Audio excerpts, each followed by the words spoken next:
As the former head of the National Highway Traffic Safety Administration regulating the auto industry, as the former president of Public Citizen, a Ralph Nader advocacy group for over 30 years, I have seen the politics of safety in its rawest form.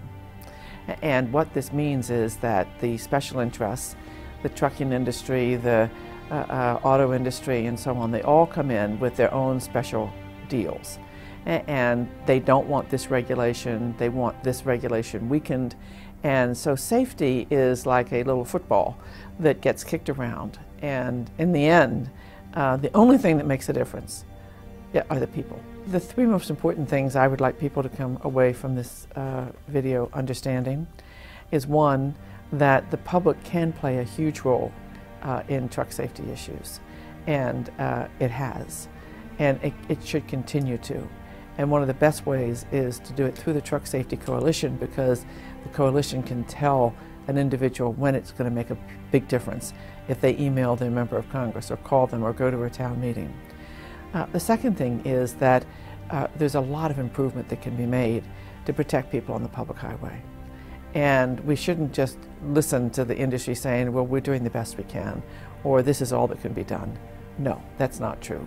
There are so many important improvements, and particularly in truck safety, where the regulations have been weak. And the third issue is that the public voice that comes through to members of Congress and to people in the Department of Transportation. You think they're not hearing it, but they don't like being criticized. They really hate being criticized. And so if you write letters to the editor and saying, my governor has, not supported truck safety, and use his name, he does not like his name in the newspaper, and he doesn't like you, an individual who has no special interest, telling him that. And he doesn't like everyone else to learn it. I don't think there's anything more rewarding in life than trying to save other people's lives. And to me, that's the reason I've done this work. Because I know that there are remedies available. I know that they're not that expensive. I know that they're easy to implement, and I know they'll make a difference. The Truck Safety Coalition is a national nonprofit organization that works with victims and survivors of large truck crashes. And the reason that the organization is so extremely important is because we're the only organization of our kind in the country, and we speak for those victims and survivors, some of who no longer are alive, and their stories must be told to make our highways safer, to make large trucks safer. The issues that they focus on are the things that we do. Number one is support for other victims and survivors of large truck crash, which is extremely important.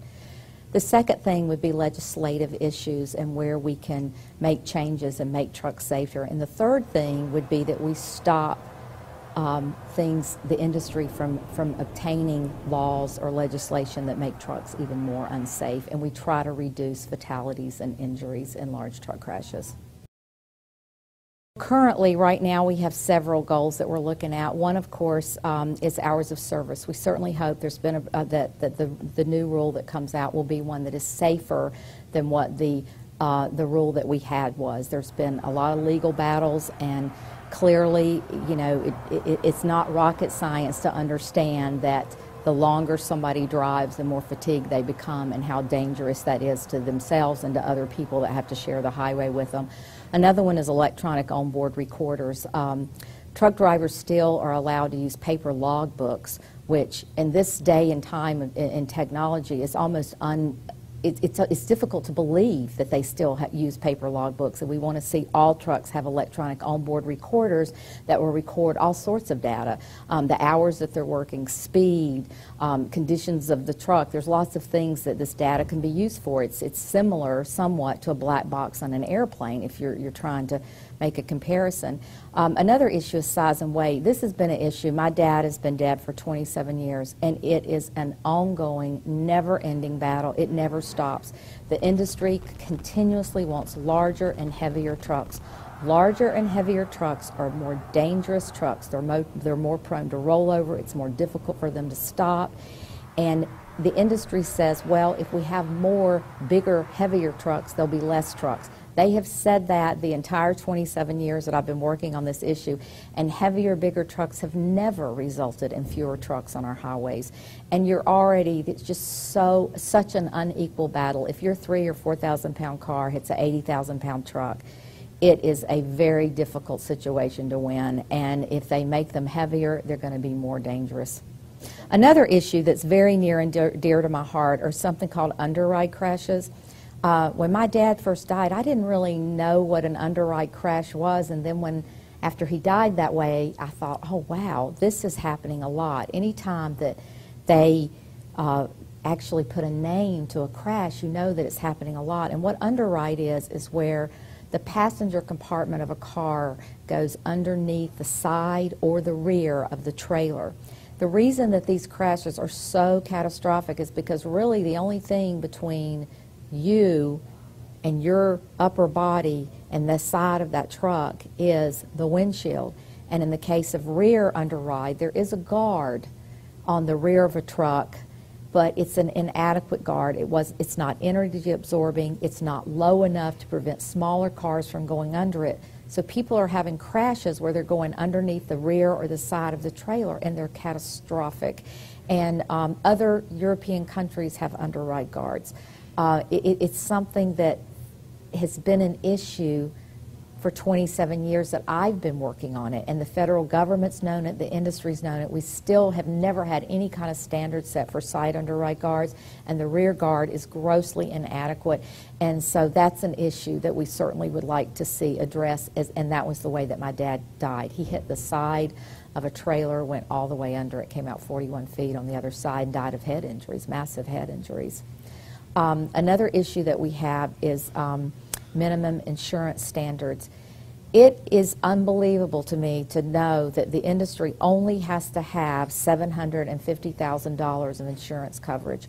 Yet we have people that are here in D.C. right now in this conference who lost 5 members of their family at one time.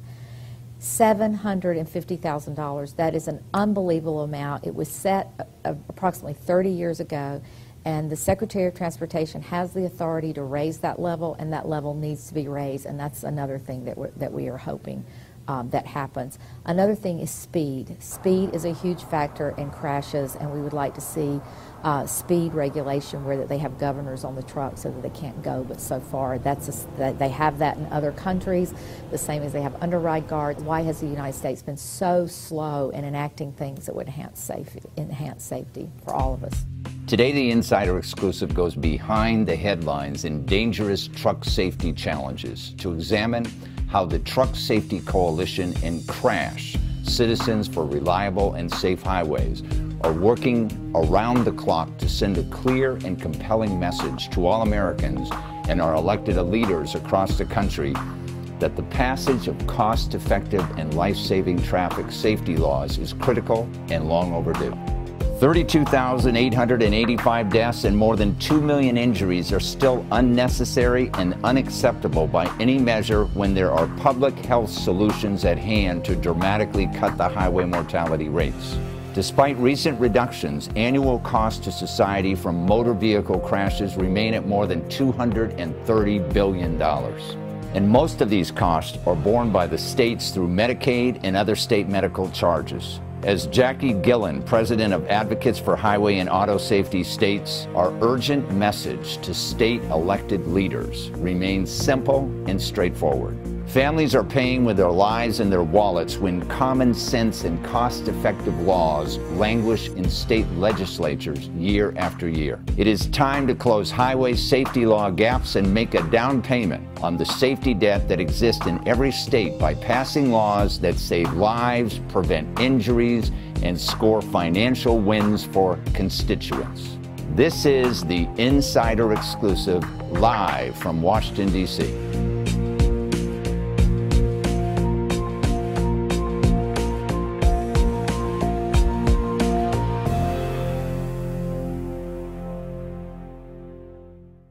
It is my great honor and pleasure to introduce Joan Claybrook to the show. Welcome to the show, Joan. Thank you.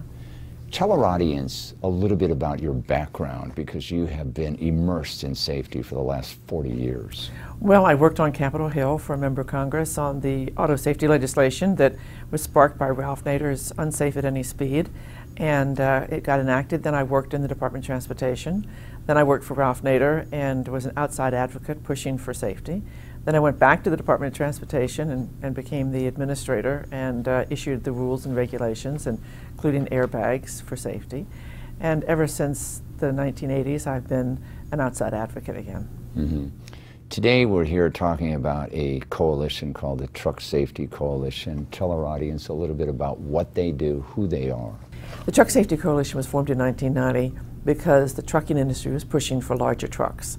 And we thought that they were big enough, in fact, too big. And when we're talking about large trucks, we're talking about trucks, as you see on the highway, with not only one trailer, but 2 trailers and 3 trailers. And usually one trailer weighs anywhere from 40,000 pounds up to maybe 50,000 pounds. Multiply that times 2 or 3, you've got a huge machine riding down the road. Well, it's like a train on the highway. Yeah. Right. And so they wanted to have larger trucks, and we decided as citizen advocates that this was too much. Yeah. And so we started working for a freeze, to freeze the size and weights as they were, because these triple and double trailers were only in some states, but not in most.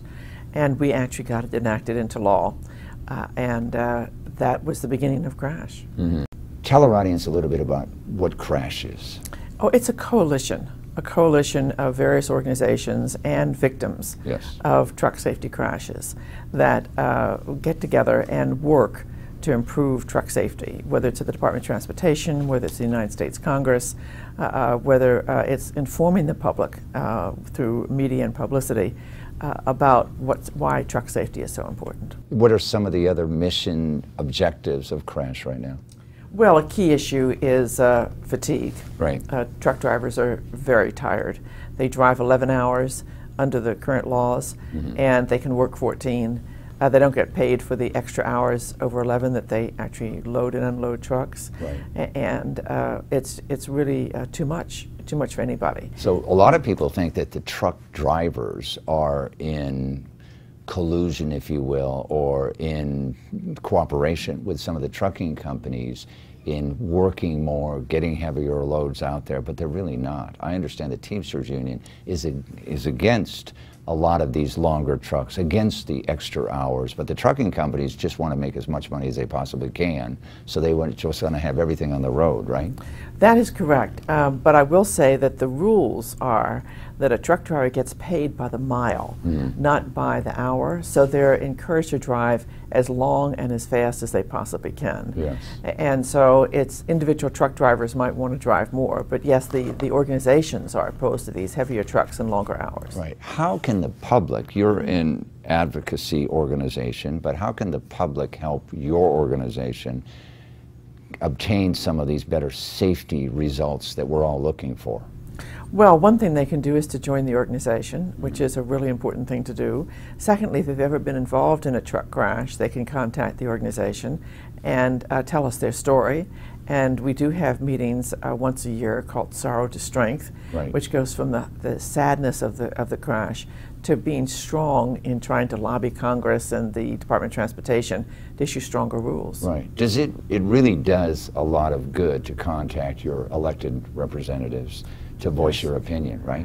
It does, but it's even more effective if it's done in an organized way. Mm-hmm. And that's the reason we have an organization, is to try and guide people as to when a particular bill is being considered, yeah, or a particular decision is going on at the Department of Transportation, so that is your contact with them is most effective. Right. So that's why we ask the public to contact the Truck Safety Coalition. We have with us today some other members of their board members that we have Jennifer Tyranny and Jackie Gillen.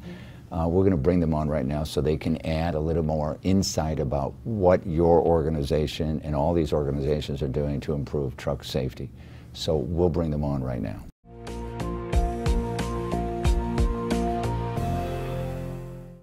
It is my great pleasure to introduce Jennifer Tyranny and Jackie Gillen to the show. Welcome to the show. Thank you. Tell our audience, Jennifer, a little bit about yourself, and then Jackie, a little bit about what you do. You're a board member on CRASH, right? I am a CRASH board member. I'm from North Carolina, and 29 years ago my dad was killed in a crash involving a large truck. It was a devastating experience, and he was on a rural road in North Carolina, and he hit the side of a tractor trailer that was backing into a field to park. He went underneath the side, came out 41 feet on the other side, and died about 20 minutes later of massive head injuries. How about yourself, Jackie? Well, I grew up in the San Francisco Bay Area, and I've been in Washington, D.C. now for about 35 years. My background is as a transportation professional. I've worked for 3 state Department of Transportations and the U.S. Department of Transportation, but I've always had a passion for the safety issues, and I decided about 30 years ago in my career that I really wanted to use my skills and talents and knowledge about transportation to advance transportation safety. Now, you are not only a CRASH board member, but you're also president of the Advocates for Highway and Auto Safety. It's a group that works on a broad range of highway and auto safety issues. What's the difference between the objectives of CRASH and your organization? Well, Advocates for Highway and Auto Safety has a broader agenda. We not only work on truck safety, but we work on vehicle safety and driver safety. I joined the CRASH board when CRASH was just formed because I was really interested in advancing truck safety. Every year about 4,000 people die in truck crashes, another 80,000 are injured. And it's really a major public health and safety issue. And there really wasn't a voice in Congress or in national public policy advocating for advanced truck safety measures, and I really wanted to get involved in that. When you say it's a major public health safety issue, for our audience, explain why it is. Well, every year about 4,000 people are killed in truck crashes, and over 80,000 more are injured at a huge personal and economic cost to society. Those crashes cost our society about $42 billion a year. A lot of that is medical cost. Oh, absolutely. I mean, the costs are enormous to the families like Jennifer and her family when her father was killed, as well to all the taxpayers. And the other thing, too, is when you have 4,000 people dying in crashes that could be prevented. I mean, if we had an airline crash every week, you can imagine what kind of response we would have from our political leaders and the public. They would be decisive, they would be swift, and yet every week we're losing that many people in motor carrier crashes. The same as if a plane was crashing each week. Absolutely. The problem with the trucking industry, why it doesn't make as much of an impact, is usually there's only, 3 to 5 people, if that, killed in each crash. And they happen in places like North Carolina, or they happen in places that nobody knows anything about, and people kind of think it's, you know, that's okay, and it's not, is it? No, it's not okay. I mean, people think that this is something random, but they're preventable crashes. And, you know, the families, you're just so shocked and numbed, and they're catastrophic crashes. And my involvement with CRASH has been because I wanted to make a difference. I didn't want another family to go through what my family has been through. And I can think of no better way to honor someone that's been lost in a crash like that than to try to prevent it from happening to others. And tell our audience a little bit, besides the safety objectives, the CRASH organization also has people who are involved with comforting those that have gone through similar experience like your own. What is that exactly, and how do you do it? We formed a first response team, and the purpose is to comfort and to offer assistance to families who have lost a loved one in a crash, or they themselves or family members have been injured in a truck crash. And what does that assistance mean exactly? Well, we offer them a lot of comfort in knowing that other people understand what you're going through. There's a lot of different emotions in those first few weeks after this happens. You're not sure. You go from grief to anger to not understanding what happened. And while you are trying to adjust to what's going to become your new normal, life is going on around you. And we also help families, in addition to comfort and helping to understand some of the things that they may need to do, we also allow them an avenue to work through that grief and to try to do something to make it better. What are some of the things that you have done over the last 29 years involved with this group? Probably the thing that I'm most proud of and that I know has saved lives and prevented injuries was when my dad was killed. There was no reflective tape on the trucks or the trailer at that time, and I worked with the Truck Safety Coalition Crash, worked with others, and we got reflective tape mandated that all tractor trailers have to have the reflective tape that we all see when we're on the highways now. And the purpose of that is it makes the truck more visible. Yeah. When my dad came around the curve and the truck was in a jackknife position, there was no reflective tape, and the lights that were on the trailer were not operating. He had no opportunity to see that it was blocking his lane of road and to try and stop. And so it took 10 years, but it was a very positive accomplishment. I worked with other family members who had lost loved ones in underride crashes, and underride is where the car goes under the side or the rear of the trailer, and worked with someone that had been seriously injured. Right. And so we know that it's saved lives and it's prevented injuries. We have two other people with us today who are advocates for safety, Daphne Iser Yes. and Don King. So let's bring them on right now.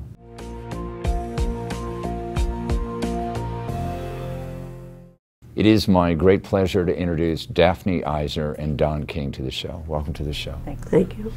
Both of you are advocates for safety in the trucking industry. You are the co-founder of an organization. Pat, tell our audience a little bit about that. Parents Against Tired Truckers was formed following the death of our son and his 3 friends. Yeah.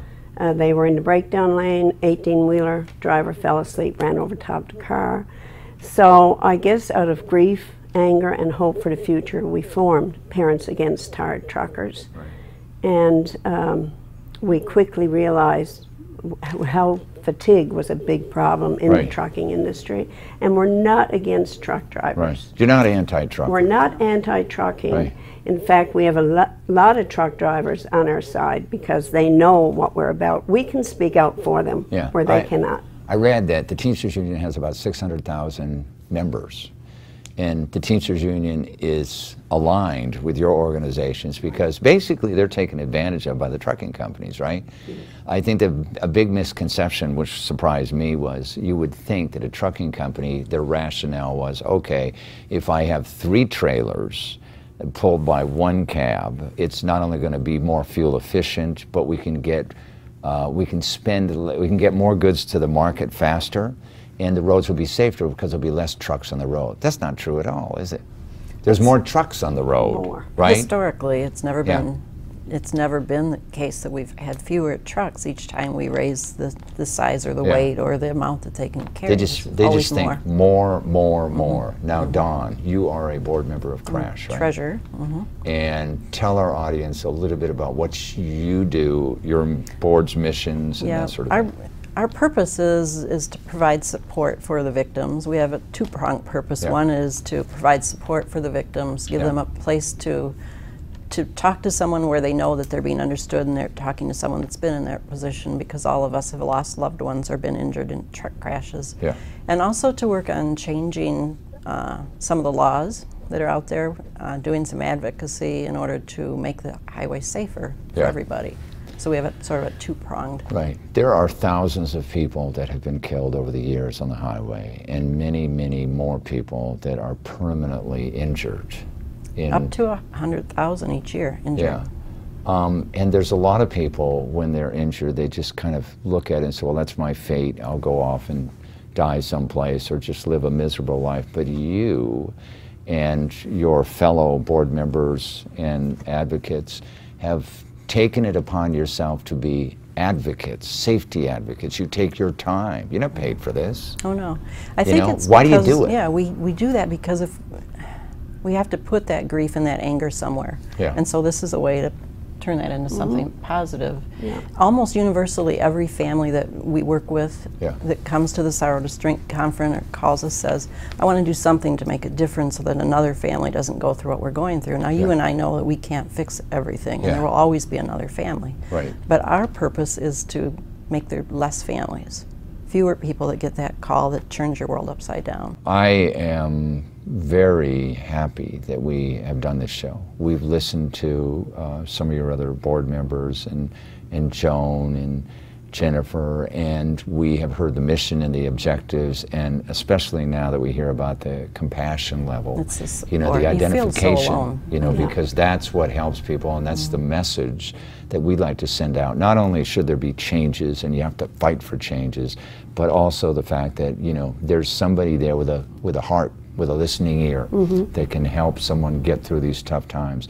And I want to thank both of you very much for being on the program. Thanks for joining us. You can get more information about our guest and the issues at insiderexclusive.com.